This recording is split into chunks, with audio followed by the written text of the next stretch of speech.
Amém. Glória a Deus. Paz, irmãos, mais uma noite aí, esse frio, né? Glória a Deus. Então vamos continuar com o nosso estudo. Só para recapitular, pode sentar. Só para recapitular, semana passada nós falamos sobre a glória, né? Sobre a glória divina. Deus tem uma esperança que eu e você venhamos manifestar a glória dele, que eu e você venhamos exercer aquilo que ele tem, sobre o chamado que tem sobre as nossas vidas, e que é um desejo do céu, que eu e você venhamos cumprir isso. Amém? E eu comentei sobre um plano, um propósito, um agir de Deus, que Deus é um plano. É um plano que Deus tem, não tem um começo, meio, uma finalidade, que Ele quer para cada um dos seus filhos. E nós vamos começar a andar nesse plano. Vou começar a explicar para vocês qual é esse plano que Deus tem para nós. Amém? Vamos lá, queria que vocês abrissem comigo em Mateus 3. Evangelho de Mateus, capítulo 3. Só comentar, nós podemos gostar de vários personagens da Bíblia, eu acho que eu já falei isso. Podemos gostar de Davi, de Elias, de Moisés, Paulo, Pedro, mas a nossa referência tem que ser Cristo, em tudo, amém? Então tem outro exemplo a seguir a não ser Cristo, né? Vamos lá, capítulo 3, versículo 13 ao 15. A palavra fala assim, o título é Batismo de Jesus. Diz assim a palavra de Deus: Então Jesus veio da Galileia ao Jordão para ser batizado por João. João, porém, tentou impedi-lo, dizendo: Eu preciso ser batizado por ti, e tu vens a mim? Respondeu Jesus: Deixe assim por enquanto. Convém que assim façamos para cumprir toda a justiça. E João concordou. Amém? Aqui está falando sobre o batismo de Jesus. E João faz uma pergunta para ele: Eu preciso ser batizado por ti, e tu vens a mim? Se formos pensar, João tem uma certa razão, não tem? Porque ele é o Filho de Deus. E o batismo de João, que ele ministrava para o povo, era o batismo de arrependimento. E qual o pecado que Jesus tinha? Jesus não tinha pecado. Deus nunca pecou. Então a ideia de João de falar para Jesus por que ele queria ser batizado por ele é até interessante. Só que Jesus fala que precisa ser cumprida a justiça. O que Jesus estava fazendo aqui? Primeiro, ele estava sendo um exemplo. Todo homem precisa passar pelo batismo do arrependimento. Não o batismo assim, tem que ter o arrependimento na sua vida. Então o primeiro passo do plano de Deus para cada um de nós é o arrependimento. Amém? E é isso que nós vamos tratar hoje. Primeiro passo, arrependimento. Então, primeira coisa, vamos definir o que é arrependimento. Definimos assim: é ter mágoa ou pesar dos erros ou faltas cometidas. Então, o arrependimento é quando nós detectamos que nós fizemos alguma coisa errada e vem aquele sentimento, aquele peso dentro de nós. A gente sabe que a gente errou. E quando isso é o arrependimento, daí a gente pede perdão, e Deus, a palavra garante que Deus nos perdoa, porque Deus não resiste a um coração arrependido. E isso é muito interessante. Então, não é algo assim mecânico, tem que haver um sentimento gerado nisso.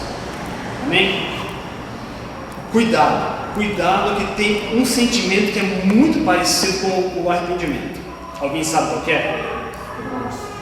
Remorso. Se nós vamos pegar a definição de remorso e arrependimento, elas são idênticas. Mas tem uma coisa no remorso que te faz ele ser esse remorso? Alguém sabe o que é? Passageiro. Oi? Passageiro. O remorso é passageiro, o arrependimento não. Não, outra coisa. Alguém sabe, tem mais um sentimento no remorso que não tem no arrependimento. Alguém sabe? Alguém quer chutar? Ninguém?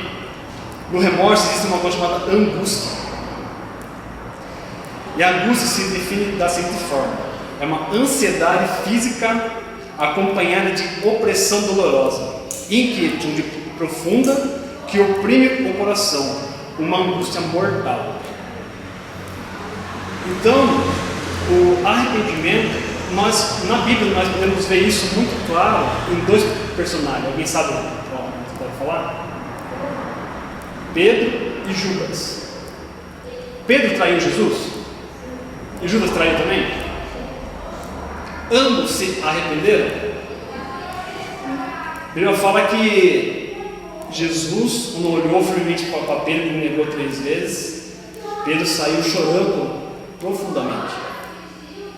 E Judas, ele tentou devolver as moedas, se a gente pegar os evangelhos, ele tentou devolver as moedas para os sacerdotes, falando que tem pecado contra si inocente. Eles não aceitaram. Só que Judas viu que o pecado dele era muito grande, que não tinha perdão. Isso é remorso. Interessante que Satanás ele vai tentar fazer isso com aqueles que querem seguir o Senhor. Ele vai tentar fazer o seu pecado tão grande, que não existe perdão. E tem muitas pessoas que estão presas porque não conseguem se perdoar dos erros que cometeram. E quando a gente tem esse pesar, a gente se arrepende em Deus mesmo, Deus perdoa. É promessa do Senhor, ele se esquece. O problema é que muitas vezes a gente não esquece. E fica remoendo isso daí, remoendo, e isso gera angústia, que pode levar ao que aconteceu com Judas, ao suicídio. Isso é uma coisa muito séria, que está muito forte nos tempos de hoje. A gente pode ver quantas pessoas tiram a própria vida. Tem um desgosto da vida, né? Interessante é que quando a gente se arrepende, um sentimento inunda o nosso ser, chamado paz. Alguém já sentiu essa paz? A paz que recebe todo o entendimento. E quem procura o caminho do suicídio é porque não tem essa paz.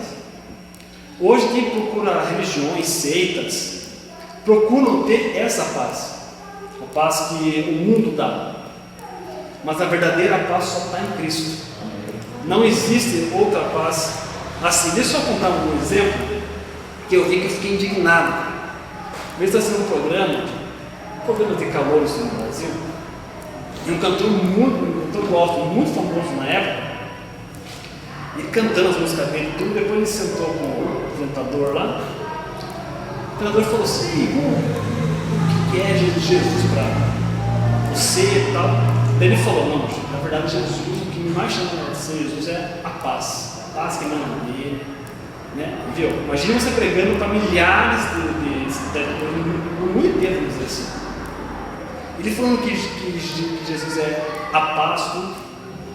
Daí o apresentador chegou e disse: a minha paz é o meu público, meus fãs, pessoas que chegam, que mandam cartas para mim e que querem que eu esteja bom, elas são a minha paz. Eu falei: agora é a hora do cara entrar com Jesus, ainda mais, né? Eu falei: não, a verdadeira paz é só Cristo. Essa paz é uma paz falsa.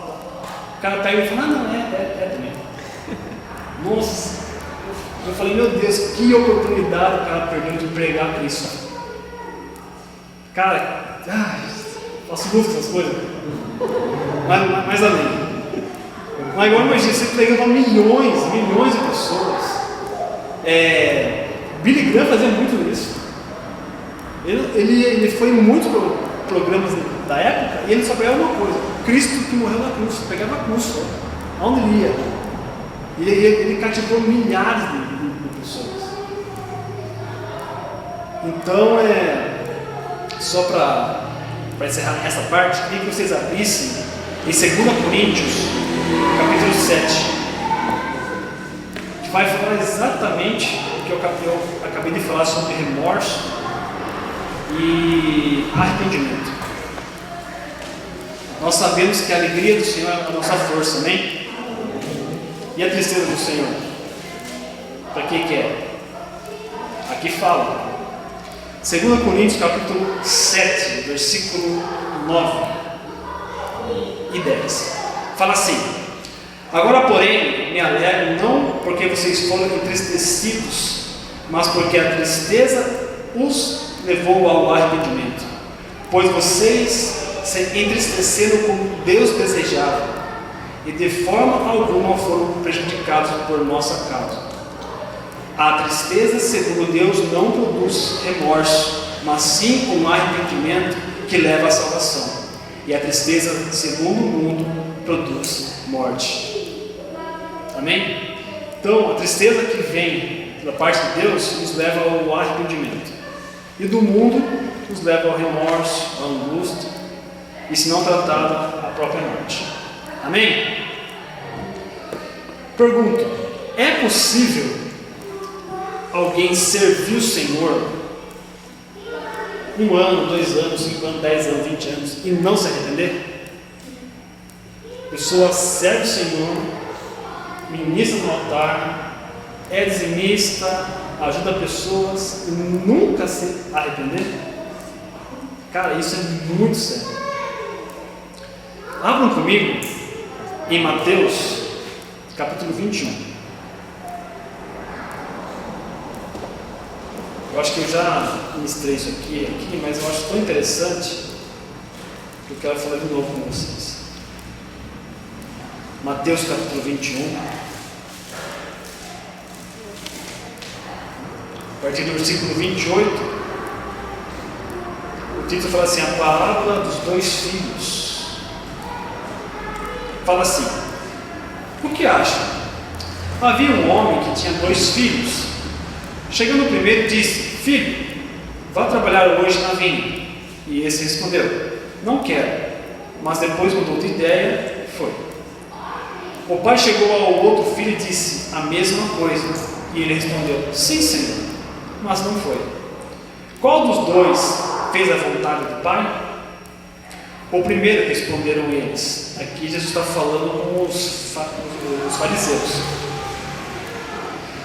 Jesus lhes disse: digo-lhes a verdade, os publicanos, que seriam as pessoas que roubavam na época, e as prostitutas estão entrando antes de vocês no reino de Deus.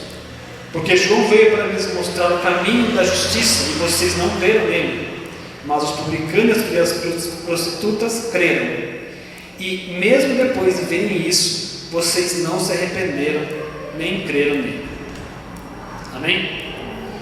Vamos um pouquinho para frente, em Lucas, capítulo 22.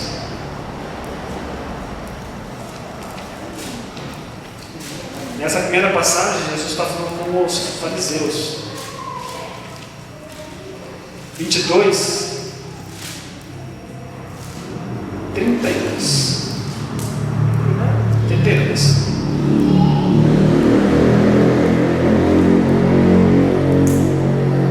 Fala assim: Jesus falou para Pedro: mas eu orei por você, para que sua fé não desfaleça. E quando você se converter, fortaleça os teus irmãos. Beleza. Primeiro, Jesus está falando com um grupo religioso, falando que as prostitutas e os publicanos estão entrando primeiro no reino dos céus do que eles. Depois Jesus chega para Pedro, o homem que andava com ele. Só para você ter uma ideia, aqui é um pouco antes da crucificação. Então Pedro já andou nas águas, Pedro já foi usado pelo Senhor, Pedro viu a transfiguração de Cristo, Pedro teve a revelação de quem era Cristo. Tu és o Filho de Deus, né? Tu és o Cristo, tal. Só que Jesus fala aqui, quando Pedro fala: não, eu vou com o Senhor até a morte, não, forma alguma, fala, Pedro, quando você se converter, fortaleça os seus irmãos. O primeiro passo para a gente entrar no processo de conversão é o arrependimento. Interessantíssimo isso. Se você pegar todo o Evangelho, os 4 Evangelhos, você não vai ver nenhum discípulo de Jesus se prostrando e pedindo perdão. Estava ali. Eles vão reconhecer quem é Jesus, mas eles não vão reconhecer o estado que eles estavam.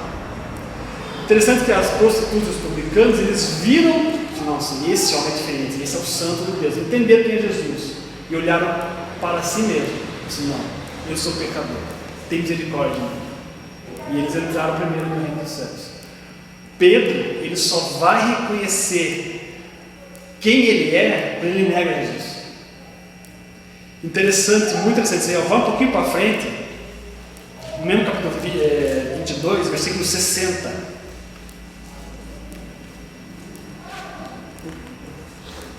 Ao 62 fala assim: Pedro respondeu: homem, não sei do que você está falando.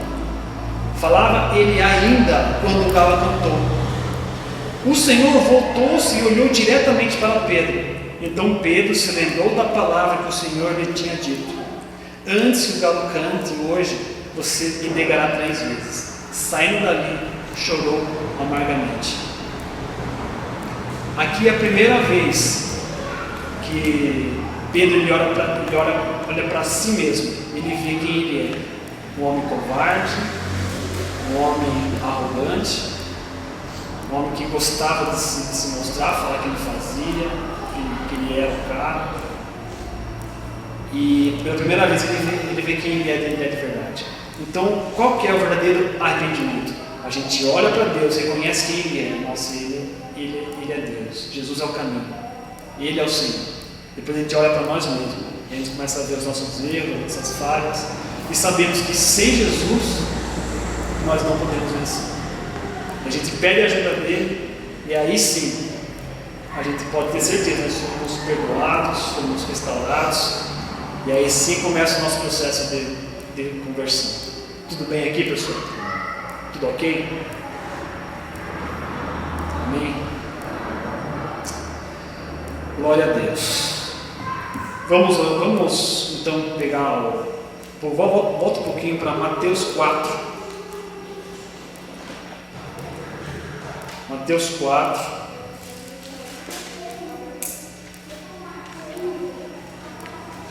Versículo 17.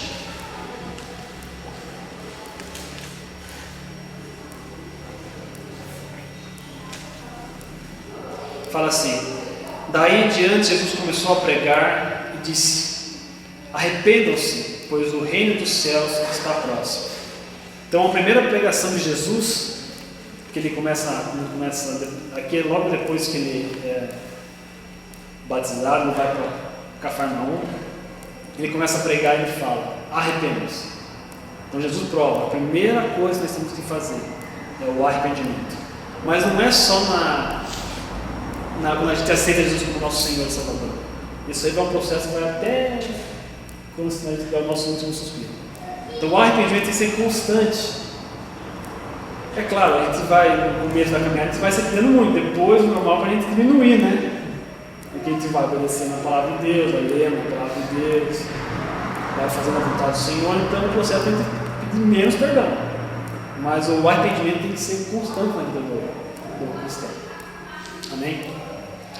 Então podemos pedir perdão sem se arrepender. Isso pode acontecer. Quando não houve aquele pesar, aquela mágoa, fica algo automático. Eu posso até confirmar que você não se arrependeu, somente pediu perdão da boca para fora. E Deus conhece o nosso coração. Amém? Mas todo aquele que se arrepende, automaticamente ele é levado a pedir perdão. Então isso aí está ligado ao nosso sentimento. Como o nosso coração corresponde ao que o Espírito Santo quer. Amém? Sobre isso? E nesse processo, quando a gente pede perdão, quando vem esse arrependimento, começa um processo de santificação e justificação. Eu vou rapidamente vou passar sobre isso. Eu queria que vocês abrissem 1 Coríntios, capítulo 6.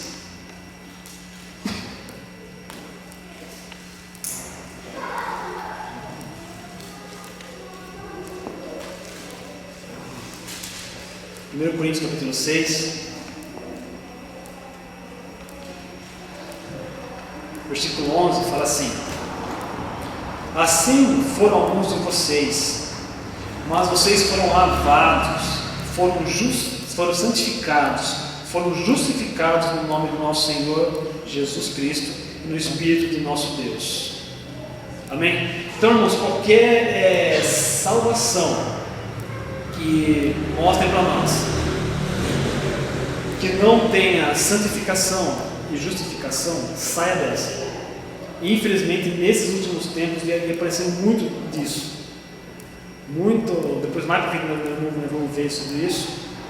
Muitas pessoas ensinando doutrinas estranhas.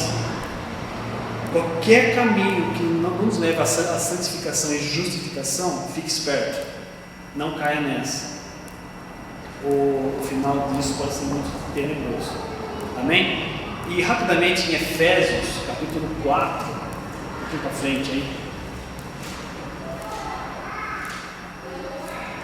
versículo 22 e 24.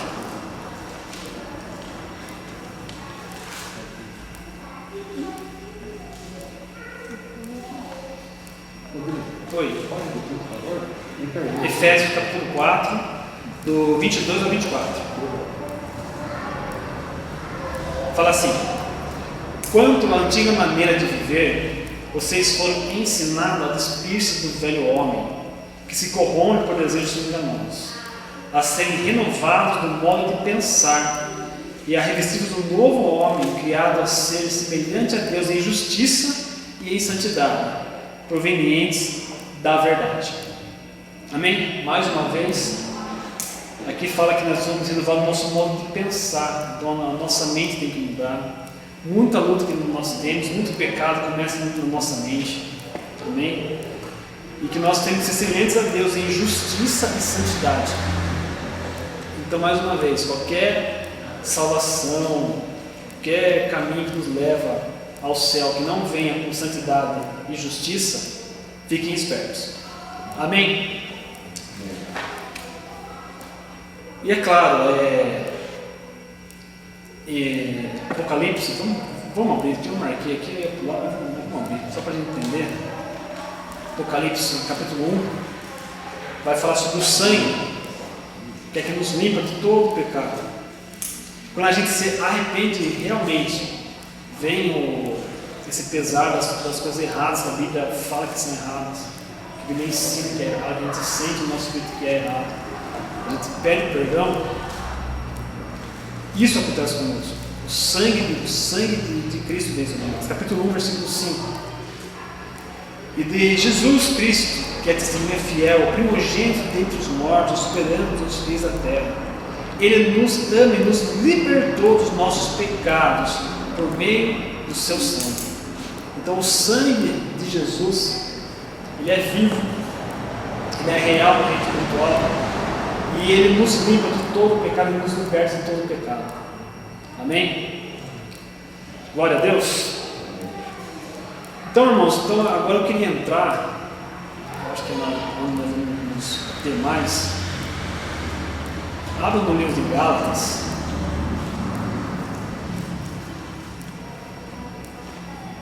Livro de Gálatas, capítulo 5, vai falar sobre as obras da carne. Então, a Bíblia fala o que são as obras da carne. E nós vamos estar passeando um pouquinho sobre ela. Amém? Sabemos então que o arrependimento tem que ser sincero, tem que ser um sentimento, não da boca para fora. Quando a gente pede perdão, o sangue de Cristo vem sobre nós, nos purifica, nos santifica, nos torna justos perante Deus. Amém? Só que a Bíblia fala muito sobre o pecado. Então nós temos que saber o que é pecado. Versículo 19 fala assim, capítulo capítulo 5 de Gálatas, versículo 19. Ora, as obras da carne são manifestas, e é imoralidade sexual. Vamos começar por aí. O que é imoralidade sexual? O Juliano já falou isso um monte de vezes aqui, e eu também dei uma pesquisada, e vamos ver aqui o negócio. Primeiro, a palavra traduzida no grego aqui significa porneia, que simboliza também da onde vem a palavra que nós conhecemos hoje como pornografia.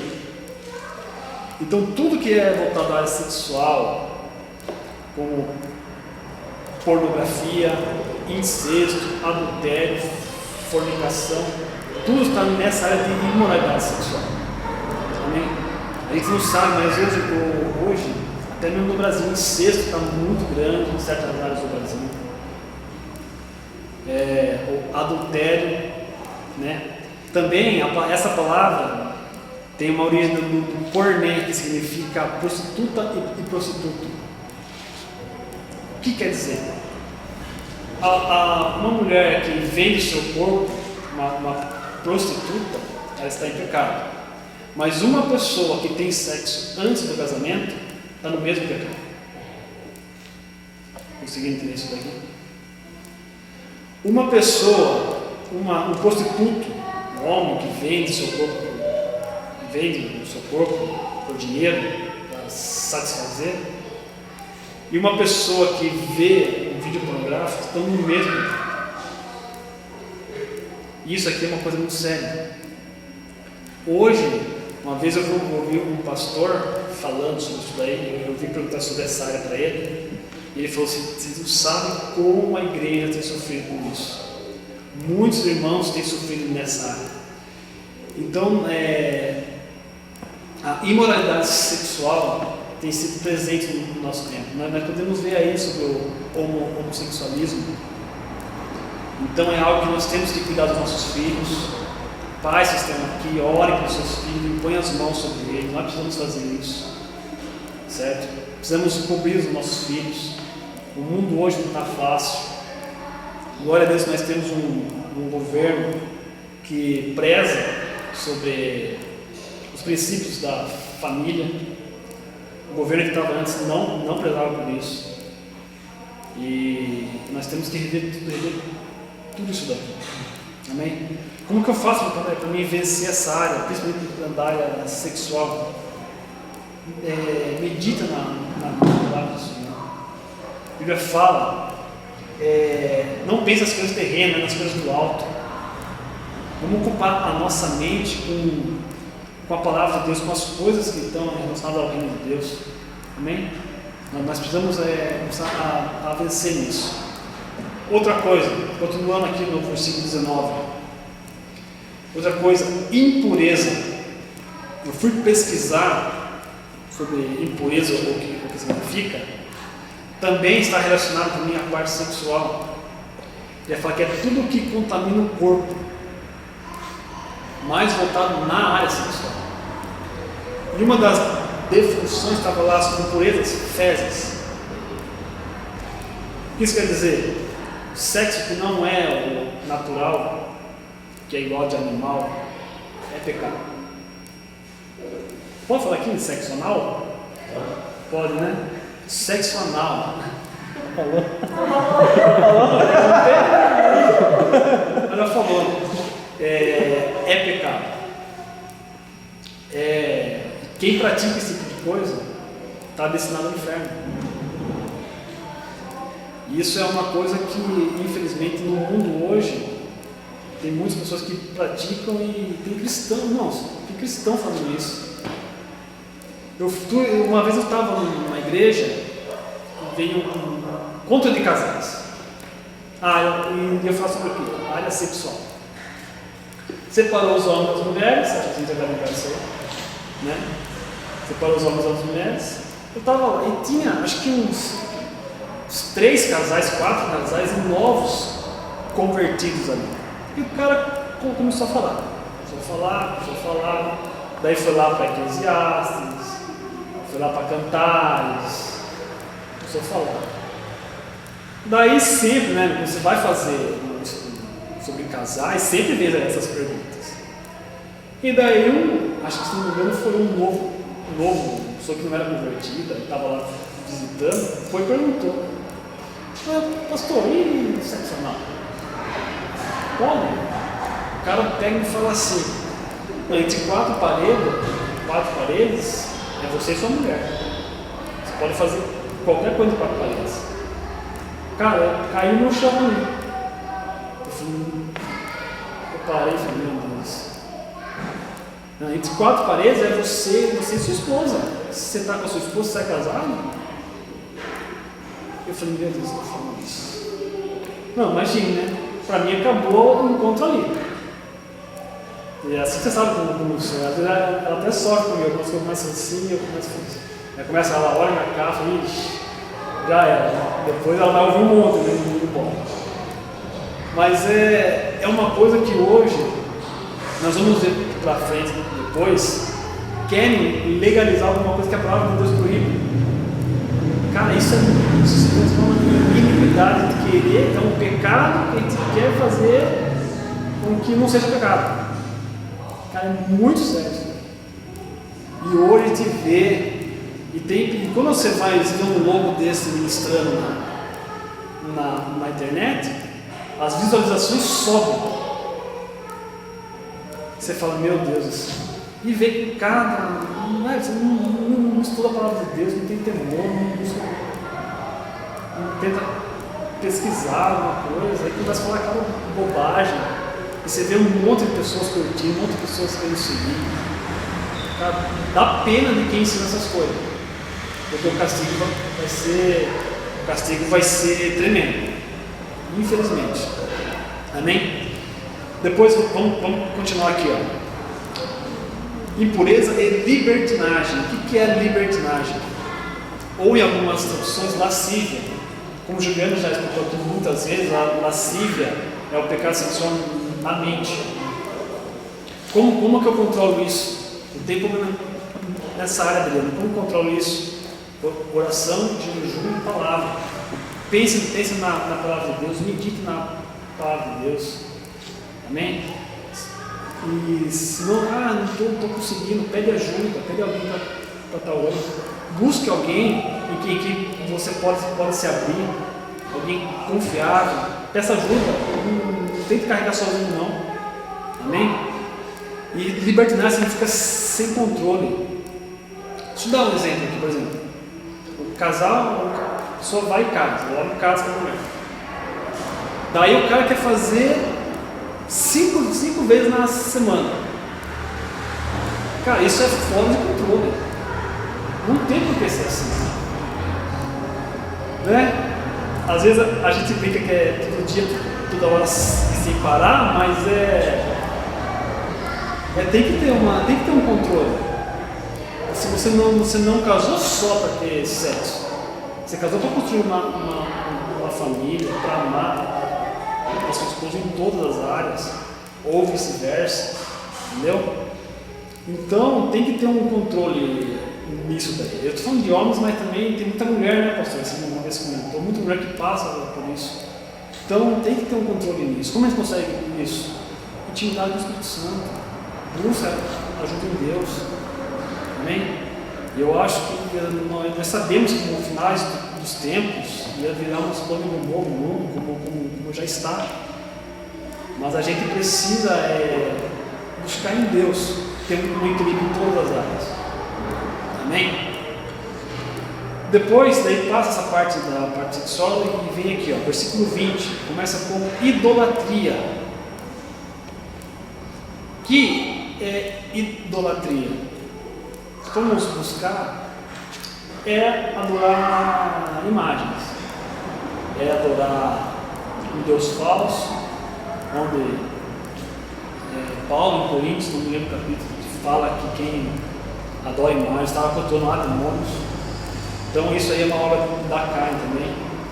Mas nós podemos colocar também idolatria, tudo aquilo que nós colocamos primeiro no nosso coração que não seja Deus. Nós podemos colocar pessoas, filho, esposa. Jesus fala: Todo aquele que coloca seu pai, sua mãe, seu filho, primeiro do que ele, não é digno dele. Eu não lembro agora como que é a passagem. Mas idolatria é tudo aquilo que vem primeiro no nosso coração que não seja Deus. Muitas vezes é nós mesmos. Uma pessoa egoísta, que coloca ele acima de tudo. Depois nós vamos entrar também sobre isso. Então nós temos que ver o que é que a gente está colocando primeiro no nosso coração. Nós como cristãos, se não for Deus, tem alguma coisa errada. Temos que rever isso daí. Amém? Depois vem continuando aqui, vem feitiçaria. Feitiçaria aqui, fui ver a palavra também em grego, está no farmakeia, que vem da nossa palavra grega, né? Veio da nossa, nós conhecemos hoje como uma palavra farmácia. Mas por que farmácia? Porque antigamente usava, até hoje, usava muito alucinógenos, ervas, poções, para a pessoa ter melhor contato com o oculto. Na Bíblia judaica fala muito isso. Então, a junta feitiçaria, cultuar demônios com drogas, né? Então, usa a medicina com o culto a demônios. Eu falei, nossa, como que eu vou explicar isso aqui? Feitiçaria com uso de drogas. Daí eu lembrei de um exemplo. Alguém, não vou perguntar se alguém fez ou não, mas vocês já ouviram falar sobre acupuntura, né? Acupuntura é por aqueles negocinhos, lá. Um dia eu estava na minha sogra, e ela assiste novela, tudo, e estava passando uma novela. A moça era de cadeira de rodas, e uma médica falando sobre acupuntura para ela. E ali eu vi, nossa, aqui já está falando descaradamente o que é. Que são pontos específicos, daí ela falou sobre chakras, sobre portais. Eu falei, cara, meu Deus do céu. Depois eu fui pesquisar, acho que é do hinduísmo, né? Que eles consagram certos pontos vitais no corpo, que são chamados de chakras. Shintoísmo. Eles consagram para que os demônios entrem, para que os espíritos entrem. Então, um cristão pode usar a acupuntura? Vem da mesma origem disso. Será que pode? Mas tira a dor, tá? Mas você arrebenta a sua alma, você aprisiona a sua alma. Vale isso? Eu já vi, uma vez estava no curso, e daí levantou essa ideia, né? Mas e acupuntura? O cristão pode fazer? Eu lembro e falei, eu acho que não, você aí já vem. Daí um irmão lá levantou e falou assim, não, eu fiz, foi muito bom para mim. E aquela coisa, eu fiquei com dúvida, perguntei para o meu pastor, falou que podia fazer, então eu fiz. Ele falou que podia, então acho que não tem problema nenhum. Eu pergunto, você acha que não tem problema nenhum porque o pastor falou que podia? Outra coisa, está com dúvida? Vai orar, né? Tão fácil, ora, pede para Deus falar, pede para Deus mostrar. Então tem coisas que aprisionam a alma da pessoa, daí a pessoa vai ver, está longe dos caminhos do Senhor, e não sabe por quê. Eu não consigo orar, não consigo mais ou menos ler a Bíblia. Vá ver as palhaçadas que fez antes, porque a Bíblia fala, tudo que você plantar você vai colher.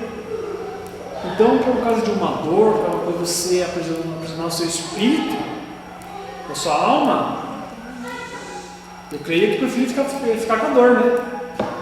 Melhor do que alguma coisa pior. Amém? Então eu creio que também, quando eu falo sobre feitiçaria, as pessoas que mexem com ocultismo, essas coisas também, entram nessa área.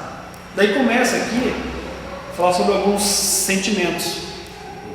Oi, vou falar. rebeldia como pecado de feitiçaria. Pecado de rebeldia como feitiçaria, é verdade. É o mesmo nível, né, João?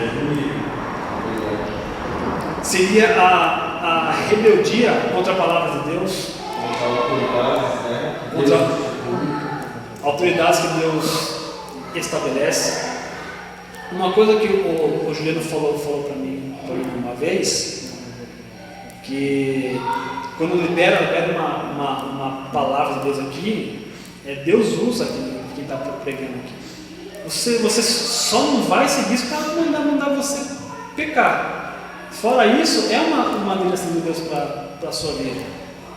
Então, quando ele falou sobre feitiçaria e rebeldia, se nós formos pegar o Velho Testamento, como Deus tratava a rebeldia? Matava, né? Simples assim. E o feiticeiro? Matava também. Então é algo que a gente precisa rever. Amém? Olha, nós somos 5 para as 9, né? Você vai ter uma oferta ainda, né, Ju? Vamos deixar para a próxima aula? Pode ser? Pode ser? Que daí a gente vai, como está vendo aqui, nós vamos continuar falando sobre outros aspectos aqui que está em Gálatas 5, mas vamos para outras partes da Bíblia também que falam sobre outros tipos de pecado, e nós vamos estar vendo cada um deles, né? E a gente vai entendendo melhor isso daí. Alguém tem alguma pergunta? Quer fazer alguma colocação, algum comentário? Fale-se agora, cale-se.